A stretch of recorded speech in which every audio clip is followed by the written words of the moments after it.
ಎಲ್ಲರಿಗೆ ನಮಸ್ಕಾರ. ಇವತ್ತು ಧ್ಯಾನ 365 30ನೇ ದಿವಸ. ಇವತ್ತು ಕರ್ಮ ಸಿದ್ಧಾಂತದಲ್ಲಿ ಇನ್ನೊಂದು ಡೈಮೆನ್ಷನ್ ತಿಳಿಸ್ಕೊಳ್ಳೋಣ. ಈ ಟಾಪಿಕ್ಕು ಭಾಳ ಒಂದು ಇಂಪಾರ್ಟೆಂಟ್ ಟಾಪಿಕ್ಕು. ಶಾಕಾಹಾರ ಬಗ್ಗೆ ಪ್ರತಿ ಒಂದು ಸೆಷನಲ್ಲಿ ನಾವು ಮಾತಾಡಬೇಕು, ಪ್ರತಿಯೊಬ್ಬರ ಹತ್ರನೂ ಮಾತಾಡಬೇಕು. ಅದು ಭಾಳಷ್ಟು ಈ ಭೂಮಿಗೆ ಇವತ್ತು ಕರ್ಮಕ್ಕೆ ಯಾವತ್ತೂ very very important. Carbon foot prints ಈ ಒಂದು ಪದಗಳು ನೀವು ಕೇಳಿರ್ತೀವಿ. ಕಾರ್ಬನ್ ಫುಟ್ ಪ್ರಿಂಟ್ಸ್ ಅಂದರೆ ಏನಂದರೆ, ಯಾವುದೇ ಒಂದು ವಸ್ತು ಆಗಲಿ, ಈ ಬಟ್ಟೆ ಆಗಲಿ, ಸ್ಪೆಕ್ಟಕಲ್ಸ್ ಆಗಲಿ, ಮೊಬೈಲ್ ಫೋನ್ ಆಗಲಿ, ಏನೇ ಒಂದಾಗಲಿ, ಅದು ತಯಾರಾಗಿ ನಮ್ಮ ಕೈಗೆ ಸಿಗ್ತಾ ಇದೆ. ಆ ಒಂದು ಪ್ರಾಸೆಸ್ಸಲ್ಲಿ ಎಷ್ಟೊಂದು ಕಾರ್ಬನ್ ಅನ್ನೋದು ಅಟ್ಮಾಸ್ಫಿಯರಲ್ಲಿ ರಿಲೀಸ್ ಆಗಿದೆಯೋ ಆ ಒಂದು ಕ್ಯಾಲ್ಕುಲೇಷನನ್ನು ಕಾರ್ಬನ್ ಫುಟ್ ಪ್ರಿಂಟ್ ಅಂತಾರೆ. ಈಗ ನಾವು ನೋಡ್ತಾ ಇರ್ತೀವಿ, ಈ ಪೊಲ್ಯೂಷನ್ ಅನ್ನೋದು, ಕ್ಲೈಮೆಟಿಕ್ ಕ್ರೈಸಿಸ್ ಅನ್ನೋದು ಎಷ್ಟು ಜಾಸ್ತಿ ಆಗ್ತಾ ಇದೆ ಅನ್ನೋದು ನಮಗೆ ಗೊತ್ತು. ಇದಕ್ಕೆ ಮೂಲ ಕಾರಣ ವಾಹನಗಳು, ಫ್ಯಾಕ್ಟ್ರೀಸು ಅಂತ ನಾವು ಅಂದ್ಕೊಳ್ತಾ ಇದ್ದೀವಿ. ಅದರಿಂದ 30 ಟೈಮ್ಸ್ ಮೋರು ಮಾಂಸಾಹಾರದಿಂದ ಕಾರ್ಬನ್ ಅನ್ನೋದು ರಿಲೀಸ್ ಆಗ್ತಾ ಇದೆ. ಇಡೀ ಪ್ರಪಂಚ ಶಾಕಾಹಾರ ಆಗಿದ್ದರೆ ಈ ವೆಹಿಕಲ್ ಪೊಲ್ಯೂಷನು, ಫ್ಯಾಕ್ಟ್ರಿ ಪೊಲ್ಯೂಷನ್ಸ್ ಅನ್ನೋದು ಬರೀ ತುಂಬ ಚಿಕ್ಕದು ಅಂತ ಶಾಸ್ತ್ರವಿಜ್ಞಾನಿಗಳು ಹೇಳ್ತಾ ಇದ್ದಾರೆ. ಇದು WHO ವೆಬ್ಸೈಟಲ್ಲಿನೂ ಇದೆ. ನಾವೆಲ್ಲರೂ ನೋಡಿದ್ದೀವಿ, 2-3 ವರ್ಷಕ್ಕೆ ಮುಂಚೆ ಪ್ರಪಂಚನೇ ಕೋವಿಡಿಂದ ಎಷ್ಟು ಕಷ್ಟ ಬಂದಿದೆ ಅಂತ. ಅದಕ್ಕೆ ಮೂಲ ಕಾರಣನೂ ಮಾಂಸಾಹಾರನೇ. ಅಷ್ಟು ಆದ್ರೂ ಮತ್ತೆ ಅದನ್ನು ಶುರು ಮಾಡಿದ್ರು. ನಿನ್ನೆ ನ್ಯೂಸಲ್ಲಿ ನಾನು ಓದಿದ್ದೀನಿ, ಮುಂದಿನ ಕೋವಿಡಿಂದ 50 ಸತಿ ಇನ್ನೂ ಸ್ಟ್ರಾಂಗ್ ಆಗಿ ಮುಂದಿನ ಕಾಲಗಳಲ್ಲಿ ಆ ವೈರಸ್ಗಳು ಬರುತ್ತೆ. ಇದೆಲ್ಲ ಫೇಸ್ ಮಾಡಬೇಕು ನಮ್ಮ ಮಕ್ಕಳು, ನಮ್ಮ ಫ್ಯೂಚರ್ ಜನರೇಷನ್ಸ್ಗೆ ಇದೆಲ್ಲ ಅವರು ಫೇಸ್ ಮಾಡಬೇಕು ಅಂದರೆ ಏನು ಮಾಡಬೇಕು, ಅದು ಹೆಂಗೆ ಯೂಸ್ ಆಗುತ್ತೆ ಅವ್ರಿಗೆ? ನಾವು ಏನು ಮಾಡಬೇಕು ಅಂದರೆ, ಶಾಕಾಹಾರ ಮಾತ್ರನೇ ಸೊಲ್ಯೂಷನ್. ಮತ್ತು ನಮ್ಮ ಶರೀರ ಒಳಗೆ ಇಮ್ಯುನಿಟಿ ಇರಬೇಕು ಅಂದರೆ, ಈ ಕರ್ಮಗಳು ಹೋಗಬೇಕಂದ್ರೆ ಧ್ಯಾನ ಒಂದೇ ಸೊಲ್ಯೂಷನ್. ಈ ಎರಡೇ ಇದೆ ನಮ್ಮ ಹತ್ರ, ಬೇರೆ ಏನೂ ಇಲ್ಲ. ಇವು ಬೇರೆ ಏನೇ ಮಾಡಿದ್ರೂ ಎಲ್ಲ ಟೆಂಪ್ರರಿ. ಧ್ಯಾನ, ಶಾಕಾಹಾರ ಇವೆರಡು ಮಾತ್ರನೇ ನಮಗೆ ಕೊನೆಯ ತನಕ ಉಪಯೋಗ ಆಗೋದು. ಈ ಕಾರ್ಬನ್ ಫುಟ್ ಪ್ರಿಂಟ್ಸಲ್ಲಿ ಮೀಥೇನ್ ಅಂತಾರೆ, ಆ ಮೀಥೇನ್ ಎಮಿಷನ್ಸು ಭಾಳಷ್ಟು ಜಾಸ್ತಿ ಇದೆ. ಒಂದು ಮಾಂಸಾಹಾರ ಉತ್ಪತ್ತಿ ಮಾಡೋರಿಂದ ಬರೋದ ಎಮಿಷನ್ಸ್ ಆಫ್ ಗ್ಯಾಸಸ್ಸು ತುಂಬ ಇದೆ. ಈಗ ಡಿಫಾರೆಸ್ಟ್ರೇಷನ್ ಅಂತ ಹೇಳ್ತಾ ಇದ್ದಾರೆ, ಮರ ಎಲ್ಲ ಕಟ್ ಮಾಡ್ತಾ ಇರುತ್ತೆ ಅಂತ. ಅದಕ್ಕೆ ಮೂಲ ಕಾರಣನೂ ಮಾಂಸಾಹಾರ. ಈ ಒಂದು ನಾನ್ ವೆಜಿಟೇರಿಯನ್ನು ಪ್ರಿಪೇರ್ ಮಾಡಬೇಕು ಅಂದರೆ ಎಷ್ಟೋ ಒಂದು ಫಾಸಲ್ಸು, ಫ್ಯೂಯಲ್ಸು ಎಲ್ಲ ಬೇಕು. ಇದಕ್ಕೆ ಮೇಯ್ನ್ ಕಾರಣ ಡಿಫಾರೆಸ್ಟ್ರೇಷನ್, ಮೇಯ್ನ್ ಕಾರಣನೂ ಮಾಂಸಾಹಾರನೇ. ಜಾಸ್ತಿ ಕಾರ್ಬನ್ ರಿಲೀಸ್ ಆಗೋದಕ್ಕೆ ಕಾರಣನೂ ಮಾಂಸಾಹಾರನೇ. ಈ ಒಂದು ಕ್ಯಾಟಲ್ ಆಗಲಿ, ಕೌ ಆಗಲಿ, ಇದು ಬೇರೆ ಅನಿಮಲ್ಸನ್ನು ಪ್ರೊಡ್ಯೂಸ್ ಮಾಡ್ತಾರಲ್ವ, ಅದಕ್ಕೆ ಈ ಬೀಜಗಳು ತುಂಬ ಜಾಸ್ತಿ ಬೇಕು. ಇದನ್ನು ಫೀಡ್ ಪ್ರೊಡಕ್ಷನ್ ಅಂತಾರೆ. ಅದಕ್ಕೋಸ್ಕರನೇ ಜಾಸ್ತಿ. ಅದೊಂದು ಸ್ಟಾಪ್ ಮಾಡಿದರೆ ಪ್ರಪಂಚ ಎಲ್ಲರಿಗೂ ಊಟ ಕೊಡ್ಬೋದು ಅಂತಲೂ ಇದೆ. ಯಾವುದೇ ಒಂದು ದೇಶದಲ್ಲಿನೂ ಊಟ ಕಡಿಮೆನೇ ಆಗಲ್ಲ ಅಂತ.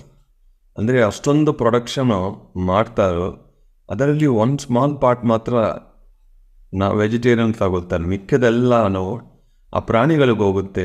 ಯಾಕೆಂದರೆ ಆ ಪ್ರಾಣಿಗಳಿಂದನೇ ಮಾಂಸ ಬರುತ್ತೆ ಅಂತ. ಎರಡದು, ಈ ಒಂದು ಮಾಂಸ ಉತ್ಪತ್ತಿ ಮಾಡಿ ಇಲ್ಲಿಂದ ಅಲ್ಲಿ, ಅಲ್ಲಿಂದ ಅಲ್ಲಿ, ದೇಶ ವಿದೇಶಗಳಿಗೆ ಇಂಪೋರ್ಟ್ ಎಕ್ಸ್ಪೋರ್ಟನ್ನು ಆಗ್ತಾ ಇದೆ. ಅಷ್ಟೊಂದು ಟ್ರಾನ್ಸ್ಪೋರ್ಟೇಷನ್, ಅದರಿಂದ ಎಷ್ಟು ಕಾರ್ಬನ್ ಎಮಿಷನ್ಸ್. ಇದೆಲ್ಲ ಆದಮೇಲೆ ಮ್ಯಾನ್ಯೂರ್ ಮ್ಯಾನೇಜ್ಮೆಂಟ್, ಅದರಿಂದ ಬರೋದು ವೇಸ್ಟು, ಅದರಿಂದ ಬರೋದು ಗ್ಯಾಸಸ್ಸು, ಇದೆಲ್ಲ ನಮ್ಮ ಪ್ರಕೃತಿಯನ್ನು ಡ್ಯಾಮೇಜ್ ಮಾಡ್ತಾ ಇದೆ. ಸಮುದ್ರಗಳೆಲ್ಲ ಓವರ್ ಫಿಶಿಂಗು, ಆ ನೆಟ್ಟು, ಆ ಶಿಪ್ಸು ಹೋಗಿ ಅಲ್ಲಿ ಆಯಿಲ್ ಲೀಕೇಜಸ್ಸು, ಅಲ್ಲಿ ಒಂದು ಪೊಲ್ಯೂಷನ್ಸು, ಅಲ್ಲಿ ಒಂದು ಕಾರ್ಬನ್ ಎಮಿಷನ್ಸಿಂದ ನೀರು ಅನ್ನೋದು ಕೆಟ್ಟೋಗಿದೆ.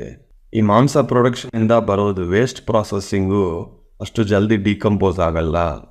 ಅಂದರೆ ಲ್ಯಾಂಡು ಡ್ಯಾಮೇಜ್, ಏರು ಡ್ಯಾಮೇಜ್, ವಾಟರು ಡ್ಯಾಮೇಜ್, ಕಾಡುಗಳು ಡ್ಯಾಮೇಜ್. ಇದೆಲ್ಲ ಹೋಗಿ ದುಡ್ಡು ಮಾತ್ರ ಬರುತ್ತೆ ಆ ಒಂದು ಮಾಂಸ ವ್ಯಾಪಾರ ಮಾಡೋರಿಗೆ. ಇದರಿಂದ ಫ್ಯೂಚರ್ಗೆ ಯಾವುದೇ ಒಂದು ಉಪಯೋಗ ಇಲ್ಲ. ಪ್ರಕೃತಿಗೆ ನಾವು ಏನು ಕೊಡ್ತೀವೋ, ಕರ್ಮ ಸಿದ್ಧಾಂತ ಏನು ಹೇಳ್ತೀವೋ, ನಾವು ಏನು ಕೊಡ್ತೀವೋ ಅದೇ 10 ಸತಿ ನಮಗೆ ರಿಟರ್ನ್ ಬರುತ್ತೆ ಅಂತ. ಇಷ್ಟೊಂದು ಹಿಂಸೆ ನಾವು ಕೊಡ್ತಾ ಇದ್ದೀವಿ. ಗುರುಗಳು ಪತ್ರಿಜಿ ಒಂದು ಸತಿ ಒಂದು ಸ್ಟೇಟ್ಮೆಂಟ್ ಹೇಳಿತ್ತು, ಒಬ್ಬರು ಧ್ಯಾನ ಮಾಡಿಲ್ಲ ಅಂದ್ರೂ ಪರವಾಗಿಲ್ಲ, ಬರೀ ಶಾಕಾಹಾರಿಯಾಗಿದೆ ಅಂದರೆ ಸಾಕು ಅಂತ. ಯಾಕೆಂದರೆ ದಿಸ್ ಅ ಹೈಯೆಸ್ಟ್ ಇಂಟರ್ಫಿಯರೆನ್ಸ್. ಪ್ರಕೃತಿ ವಿನಾಶನ, ಜಂತುಗಳು ಬಂದು ಇಂಟರ್ಫಿಯರೆನ್ಸು ಪ್ಲಸ್ ಕರ್ಮ. ಯಾರು ಅದನ್ನು selling, buying, cooking, eating, killing, serving ಎಲ್ಲರಿಗೆ ಈಕ್ವಲ್ ಕರ್ಮ ಬರುತ್ತೆ ಅಂತ ಗೀತೆಯಲ್ಲಿದೆ. ಈ ಒಂದು ಮಾಂಸಾಹಾರ ಸ್ಟಾಪ್ ಮಾಡಿದ್ರೆ ಪ್ರಪಂಚದಲ್ಲಿ ಇರೋ 70 to 80% ಪ್ರಾಬ್ಲಮ್ಸ್ ಇಮ್ಮಿಡಿಯೇಟ್ ಆಗಿ ಸ್ಟಾಪ್ ಆಗುತ್ತೆ. ಇದು ಹೊರಗೆ ಬರಲ್ಲ. ಬರೀ vehicle pollutions, factory pollutions, waste management ಇದರ ಬಗ್ಗೆ ಮಾತ್ರ ಪ್ರತಿ ವರ್ಷ ಮಾತಾಡ್ತಾ ಇರ್ತಾರೆ. ಮೇಯ್ನು ಕಲ್ಪ್ರಿಟ್ ಯಾರು, ಮೇಯ್ನ್ ಪ್ರಾಬ್ಲಮ್ ಎಲ್ಲಿದೆ ಅಂದರೆ ಮಾಂಸಾಹಾರದಿಂದ. ಈ ಮಾಂಸಾಹಾರ ಭೂಮಿಯನ್ನು ಡ್ಯಾಮೇಜ್ ಮಾಡ್ತಾ ಇದೆ, ನಮ್ಮನ್ನು ಡ್ಯಾಮೇಜ್ ಮಾಡ್ತಾ ಇದೆ, ಪ್ರಾಣಿಗಳನ್ನು ಡ್ಯಾಮೇಜ್ ಮಾಡ್ತಾ ಇದೆ. ಇರೋದಲ್ಲಿ ದೊಡ್ಡ ಕರ್ಮ ಏನು ಅಂದರೆ ಮಾಂಸಾಹಾರ. ಮತ್ತೆ ಜನ್ಮ ತಗೊಳ್ತೀವಿ ನಾವು. ಪೂರ್ವಜನ್ಮ ಕೃತಂ ಪಾಪಂ ಯಾದಿ ರೂಪೇಣ ಪೀಡ್ಯತೆ. ಎಲ್ಲ ಕರ್ಮಗಳಿಗೂ, ಎಲ್ಲ ವ್ಯಾಧಿಗಳಿಗೂ ಮೂಲ ಕರ್ಮ ಕಾರಣ ನಮ್ಮ ಪೂರ್ವಜನ್ಮ ಪಾಪಗಳು. ಎಷ್ಟೊಂದು ಲಕ್ಷ ಜನಕ್ಕೆ ನಾನು ಧ್ಯಾನ ಹೇಳ್ಕೊಟ್ಟಿದ್ದೀನಿ. ಎಷ್ಟೊಂದು ಲಕ್ಷ ಜನ ಶಾಕಾಹಾರಿಗಳಾಗಿ ಕನ್ವರ್ಟ್ ಆಗಿದ್ದರು. ನನ್ನಿಂದ ಅದೊಂದು ಚಿಕ್ಕ ಪ್ರಯತ್ನ ನಾನು ಮಾಡ್ತಾಯಿದ್ದೆ. ಒಬ್ಬ ಲೇಡಿ ಬೇರೆ ದೇಶದವರು, ಅವರಿಗೆ ನಾನು ಒಂದು ಪುಸ್ತಕ ಕೊಟ್ಟಿದ್ದೀನಿ ಶಾಕಾಹಾರ ಬಗ್ಗೆ. ಅದನ್ನು ಓದ್ಬಿಟ್ಟು ಅವತ್ತೇ ಡಿಸೈಡ್ ಮಾಡಿದ್ರು, ನಾನು ಶಾಕಾಹಾರಿ ಆಗ್ತೀನಿ ಸರ್. ನನ್ನ ಮಗನೂ ಕನ್ವರ್ಟ್ ಆಗಿದ್ದಾನು, ಮನೆಯಲ್ಲಿ ಅಡುಗೆ ಮಾಡೋರನ್ನೂ ಕನ್ವರ್ಟ್ ಆಗಿದ್ದರು.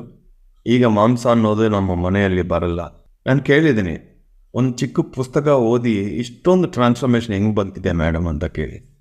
ಅವ್ರು ಹೇಳಿದ್ರು, ಎಷ್ಟೋ ವೀಡಿಯೋಸ್ ನೋಡಿದ್ದೀನಿ ಸರ್, ಎಷ್ಟು ವೀಡಿಯೋಸ್ ನೋಡಿದ್ರೂ ನಾನು ಕನ್ವಿನ್ಸ್ ಆಗಿಲ್ಲ, ಒಂದು ಪುಸ್ತಕ ಓದಿದರೆ ನಾನು ಕನ್ವರ್ಟ್ ಆಗಿದ್ದೀನಿ ಅಂದರು. ಆವಾಗ ಇಮಿಡಿಯೇಟಾಗಿ ನಾನು ಧ್ಯಾನ, ಶಾಕಾಹಾರ, ಪಿರಮಿಡ್ ಪವರ್ ಬುಕ್ಸು ರಿಲೀಸ್ ಮಾಡೋಕ್ಕೆ ಶುರು ಮಾಡಿದ್ದೆ. ಬೇರೆ ಭಾಷೆಗಳಲ್ಲಿನೂ ನಾನು ಆ ಬುಕ್ಸನ್ನು ಪ್ರಿಂಟ್ ಮಾಡೋಕ್ಕೆ ಶುರು ಮಾಡಿದ್ದೀನಿ. ಯಾಕೆಂದರೆ ಒಂದು ಪುಸ್ತಕ ಒಬ್ಬ ಮನುಷ್ಯನ ಚೇಂಜ್ ಮಾಡ್ತಾ ಇದೆ ಅಂದರೆ ಆ ಪ್ರಯತ್ನ ನಾವು ಮಾಡಬೇಕು. ಈ ಪ್ರಪಂಚ ಇರಬೇಕು ಅಂದರೆ, ಭೂಮಿ ತಾಯಿ ಚೆನ್ನಾಗಿರಬೇಕು ಅಂದರೆ, ನಮ್ಮ ಫ್ಯೂಚರ್ ಜನರೇಷನ್ಸ್ ಚೆನ್ನಾಗಿರಬೇಕು ಅಂದರೆ, ಆರೋಗ್ಯ ಇರಬೇಕು ಅಂದರೆ, ಬರೀ ಶಾಕಾಹಾರ, ಧ್ಯಾನ ಈ ಎರಡು ಮಾತ್ರನೇ ನಮ್ಮ ಕೈಯಲ್ಲಿ ಇರೋ ಸೊಲ್ಯೂಷನ್, ಬೇರೆ ಏನೂ ಇಲ್ಲ ಮಿತ್ರರೇ. ಇಷ್ಟೊಂದು ಸತ್ಯ ಗೊತ್ತಾ? ಅದ್ರ ಮೇಲೇನು ಏನೋ ಒಂದು ಟೇಸ್ಟ್ಗೆ ಯಾರೋ ಒಬ್ಬರು ಕಂಪಲ್ ಮಾಡ್ತಾ ಇದ್ದಾರೆ, ಮನೆಯಲ್ಲಿ ಬಿಡ್ತಾ ಇಲ್ಲ, ಏನೋ ಒಂದು ರೀಸನ್ಸ್ ಹೇಳಿ ಹೇಳಿ ಮತ್ತೆ ಮತ್ತೆ ನಾವು ಅದನ್ನು ಕಂಟಿನ್ಯೂ ಮಾಡ್ತಾ ಕನ್ವಿನ್ಸ್ ಹಾಕ್ಕೊಂಡು ಮಾಡಿದ್ರೆ ಯಾರು ನಿಮ್ಮನ್ನು nobody can save you, nobody can save you. ಮಾಂಸಾಹಾರದಿಂದ ಆರೋಗ್ಯ ಬರುತ್ತಾ ಅಂತ ಪ್ರಶ್ನೆ ಕೇಳಿದರೆ ಎಷ್ಟೊಂದು 1000 ಜನನ ನಾನು ಮೀಟ್ ಮಾಡಿದ್ದೀನಿ. ನನ್ನ ಹತ್ರ ಬರೋರಲ್ಲಿ 70% ಮಾಂಸಾಹಾರ ಪ್ರಾಬ್ಲಮ್ಸಿಂದಾನೇ ಬರುತ್ತೆ. ಫಿಸಿಕಲ್ ಪ್ರಾಬ್ಲಮ್ಸಿಂದ ಮೆಂಟಲ್ ಪ್ರಾಬ್ಲಮ್ಸೇ ಜಾಸ್ತಿ. ಇವಾಗ ಮೊನ್ನೆ ಒಬ್ಬ ಡಾಕ್ಟ್ರನ್ನು ಮೀಟ್ ಮಾಡಿದ್ನು. ಅವ್ರು ಬಂದರು ಮಾತಾಡ್ತಾ, ನಾನು ಹೇಳಿದ್ನಿ ಸೂಸೈಡ್ ಇಸ್ ಹೈಯೆಸ್ಟ್ ಕ್ರೈಮ್ ಅಂದರೆ ಅವರು ಒಂದು ಫ್ಯಾಕ್ಟ್ಸ್ ಕೊಟ್ಟಿದ್ರು. ತುಂಬ ಶಾಕ್ ಆಯಿತು ನನಗೆ. ಅವ್ರು ಹೇಳಿದರು, ಸರ್ ಈ ಪ್ರಪಂಚದಲ್ಲಿ ಹೈಯೆಸ್ಟ್ ಸೂಸೈಡ್ ಯಾರು ಮಾಡ್ಕೊಳ್ತಾರೆ ಗೊತ್ತಾ ಸರ್? ಇಲ್ಲಪ್ಪ ಹೇಳಿ ಅಂದರೆ ಸೈಕಿಯಾಟ್ರಿಸ್ಟ್ ಸರ್, ಎರಡನೇದು ಆಪ್ಥಲ್ಮಾಲಜಿಸ್ಟ್ ಸರ್, ಮೂರನೇದು ನ್ಯೂರೋ ಸರ್ಜನ್ಸು, ಆದಮೇಲೆ ಸಾಮಾನ್ಯ ಜನರು ಅಂದರು. ನಾನು ಹೇಳಿದ್ನಿ, ಎಲ್ಲ ಪ್ರಾಬ್ಲಮ್ಸ್ಗೆ ಸೊಲ್ಯೂಷನ್ ನೀವೇ ಕೊಟ್ಟರು, ನೀವೇ ಸೂಸೈಡ್ ಮಾಡ್ಕೊಂಡಿದ್ರೆ ಮತ್ತೆ ಜನಕ್ಕೆ ಏನು ಹೇಳ್ತಾರೆ ಅಂದರೆ ಇರೋ ಫ್ಯಾಕ್ಟ್ಸ್ ಅವ್ರು ಹೇಳಿದ್ರು. ಎಷ್ಟೋ ಸೈಕಿಯಾಟ್ರಿಸ್ಟ್ ನನ್ನ ಹತ್ರ ಬರ್ತಾರೆ, ಯಾಕೆಂದರೆ ಅವ್ರ ಮೈಂಡ್ನೂ ಸರಿ ಇಲ್ಲ ಅಂತ. ಇದು ನಾನು ಗ್ರೇಟಾ ನೀವು ಗ್ರೇಟಾ ಅಂತ ಇಲ್ಲ, ಸೊಲ್ಯೂಷನ್ ಹುಡುಕ್ತಾ ಇದ್ದಾರೋ ಪ್ರಪಂಚ, ಇಡೀ ಪ್ರಪಂಚಕ್ಕೆ ಸೊಲ್ಯೂಷನ್ ಬೇಕು. ಆ ಸೊಲ್ಯೂಷನ್ ನಮ್ಮ ಕೈಯಲ್ಲಿ ಇದೆ. ಶಾಕಾಹಾರ, ಧ್ಯಾನ ಎರಡೇ, ಈ ಎರಡು ನಾವು ಫಾಲೋ ಮಾಡಿದರೆ ಸಾಕು, ಪ್ರಪಂಚದ 70% ಪ್ರಾಬ್ಲಮ್ಸು ಸಾಲ್ವ್ ಆಗುತ್ತೆ. ಮೇಜರ್ ಪ್ರಾಬ್ಲಮ್ ಇದು. ಈಗ ಫಿಸಿಕಲ್ವಾಗಿ ನೋಡಿದರೆ ನಿಮ್ಮ ಶರೀರ, ಭೂಮಿ, ಆಧ್ಯಾತ್ಮಿಕವಾಗಿ ನೋಡಿದರೆ ಕರ್ಮ ಸಿದ್ಧಾಂತಗಳು, ಎಲ್ಲದಕ್ಕೆ ಇದು ಸೊಲ್ಯೂಷನ್. ಇದು ನಾವು ಪ್ರತಿಯೊಬ್ಬರಿಗೆ ಹೇಳಬೇಕು. ಮಾಡ್ತಾರೋ ಇಲ್ವೋ ಅವರಿಷ್ಟ, ಇಲ್ಲಿ ಫ್ರೀ ವಿಲ್ ಇದೆ ಅಲ್ವಾ, ಯಾರು ಯಾರನ್ನು ಫೋರ್ಸ್ ಮಾಡೋಕ್ಕಾಗಲ್ಲ. ಬಟ್ ಹೇಳಬೇಕು. ಹೇಳಿದ್ರೆ ಅವ್ರಿಗೆ ಅರ್ಥ ಆಗಿದ್ದರೆ ಅವರು ಚೇಂಜ್ ಆಗ್ತಾರೆ. ಚಿಕ್ಕ ವಯಸ್ಸಿಂದ ಗೊತ್ತಿಲ್ಲ, ಮನೆಯಲ್ಲಿ ತಾಯೇ ಕೊಡ್ತಾ ಇದ್ದಾರೆ ಕರೆಕ್ಟ್ ಅಂತ ಅಂದ್ಕೊಂಡು ತಿಂತಾಯಿದ್ರು. ಹೊರಗೆ ಹೋಗಿದ್ದರೆ ಫ್ರೆಂಡ್ಸ್ ಫೋರ್ಸ್ ಮಾಡ್ತಾರೋ, ಅಲ್ಲಿ ತಿಂತಾಯಿದ್ರು. ನನಗೆ ಒಂದು ಇನ್ಸಿಡೆಂಟ್ ಆಯಿತು ಕಾಲೇಜಲ್ಲಿ, ಅದು ನಾನು ಹೇಳ್ತೀನಿ. ನಾವು 4 ಜನ ಫ್ರೆಂಡ್ಸು ಕಾಲೇಜಲ್ಲಿ. ಎಂಥ ಒಂದು ವಿಚಿತ್ರ ಅಂದರೆ, ನಾನು ಆವಾಗ BTech IT ಗ್ರಾಜುಯೇಟ್. ನಾನು 4 ಫ್ರೆಂಡ್ಸಲ್ಲಿ ಒಬ್ಬನು ಕೆಮಿಕಲ್, ಒಂದು ಮೆಕ್ಯಾನಿಕಲ್, ಒಂದು ಟ್ರಿಪ್ಲಿ, ನಾನು IT. ಇಡೀ ಕಾಲೇಜ್ ಹೇಳ್ತಾ ಇರ್ತಾರೆ, ಇದೇನು ಕಾಂಬಿನೇಷನ್ ಗೊತ್ತಿಲ್ಲ, 4 ಡಿಪಾರ್ಟ್ಮೆಂಟ್ಸಲ್ಲಿ 4 ಜನ ಇಷ್ಟು ಕ್ಲೋಸ್ ಫ್ರೆಂಡ್ಸ್. ಅದು ಹಂಗಾಯ್ತು ಅಷ್ಟೆ. 3rd ಇಯರಲ್ಲಿ ಒಂದು ಚಿಕ್ಕ ಮಿಸ್ಅಂಡರ್ಸ್ಟ್ಯಾಂಡಿಂಗ್ ಬಂತು. ಆ 3 ಜನ ಇಂದ ನಾನು ಸಪ್ರೇಟ್ ಆಗಿದ್ದೀನಿ. ಆ ಫ್ರೆಂಡ್ಶಿಪ್ ಸ್ವಲ್ಪ ಬ್ರೇಕ್ ಆಯ್ತು. ಕಾಲೇಜಲ್ಲಿ ಚಿಕ್ಕ ಜಗಳ ಆಗುತ್ತಲ್ವ, ಆ ಫ್ರೆಂಡ್ಶಿಪ್ ಬ್ರೇಕ್ ಆಯಿತು. ಆವಾಗ ನಾನು ಅಂದ್ಕೊಂಡಿದ್ದೀನಿ, ಏನಾಯಿತು, ಒಂದು ಚಿಕ್ಕ ವಿಷಯಕ್ಕೋಸ್ಕರ ಇದಾಯಿತು ಅಂತ. ಮತ್ತೆ ಒಂದು 6 months ಆದಮೇಲೆ ನಾವೆಲ್ಲ ಮತ್ತೆ ಫ್ರೆಂಡ್ಸ್ ಆಗಿದ್ದೀವಿ. ಬಟ್ ಆ 6 months ಒಳಗೆ ಆ 3 ಜನನೂ ನಾನ್ ವೆಜಿಟೇರಿಯನ್ ಹೋಟೆಲ್ಸ್ಗೆ ಹೋಗಿ ಊಟ ಮಾಡಿದ್ದು. ಅವರೆಲ್ಲ ಶಾಕಾಹಾರಿಗಳೇ, ಬಟ್ ಬೇರೆ ಫ್ರೆಂಡ್ಸ್ ಫೋರ್ಸ್ ಮಾಡಿದ್ರೆ ಅಂತ ಹೋಗಿ ಮತ್ತೆ ಅದು ಸ್ಟಾಪ್ ಮಾಡಿದ್ದು. ಆವಾಗ ನನ್ನ ಹತ್ರ ಬಂದರು. ಆವಾಗ ನಾನು ಧ್ಯಾನಕ್ಕೂ ಬಂದಿಲ್ಲ. ಅಂದರೆ ಆ ಒಳಗಿರೋದು ಸೋಲ್ ಪವರು, ಯಾವೊಂದು ಕರ್ಮನೂ ನನಗೆ ಬರಬಾರ್ದು ಅನ್ನೋದು ಆ ಪರಿಸ್ಥಿತಿಗಳು ಹೆಂಗೆ ಕ್ರಿಯೇಟ್ ಮಾಡಿರೋದು ಅನ್ನೋದು ಇವತ್ತು ನನಗೆ ನೆನಪಿದೆ. ನಮ್ಮ ಒಳಗೆ ಆ ಸೋಲ್ ಪವರ್, ಥರ್ಡ್ ಐ ಪವರ್ ಇದೆ ಅಂದರೆ ನಮಗೆ ಏನೂ ಆಗಲ್ಲ.